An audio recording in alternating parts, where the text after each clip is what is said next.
থাকে, তাহলে কি হচ্ছে, আমাদের অ্যাসিডিটি প্রবলেমসটা বাড়ে, যেটাকে আমরা কোনোভাবেই আজকের ডেটে আমরা তো দেখতে পাই ম্যাক্সিমাম মানুষ কেউই গুরুত্ব দেয় না এটাকে মনে হয় যে একটা তুচ্ছ ব্যাপার, এটা কোনো কাউন্টিংয়ের মধ্যেই নয়, এইটা কোনো সমস্যার মধ্যেই নয়, কিন্তু এটাই মূল সমস্যা যেখান থেকে আপনার রোগ বিস্তারটা ওখান থেকে হচ্ছে।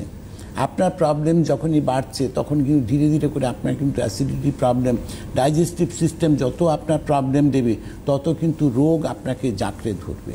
এটা কিন্তু অপ্রিয় হলেও সত্যি কথা, যেটাকে হয়তো আমরা মেনে নিতে চাই না, কিন্তু মানতে আপনাকে হবেই, কারণ সিস্টেমের বাইরে কেউ নয়, আমরাও নয়, আপনিও নয়, আমিও নয়। কিন্তু আজকে সিস্টেম যদি ঠিক রাখতে হয় তাহলে আপনাকে ডাইজেস্টিভ সিস্টেমটাকে সবসময় একদম স্ট্রং রাখতে হবে, যাতে কোনোভাবেই আমার প্রবলেমস না হয়। আমাদের শরীরে রোগবিধি যে আসছে, ধরে নিচ্ছে, আজকে আমার পাইলসের প্রবলেম, আজকে আমার পেট ব্যথার প্রবলেম, আমার আজকে লিভার খারাপ, আজকে আমার এটা সবই কিন্তু আপনার দাঁতের ব্যথা, ডাইজেস্টিভ সিস্টেম, এইগুলো সব প্রবলেমস থেকে, জয়েন্ট পেন, এটাও একটা ডাইজেস্টিভ সিস্টেম থেকে।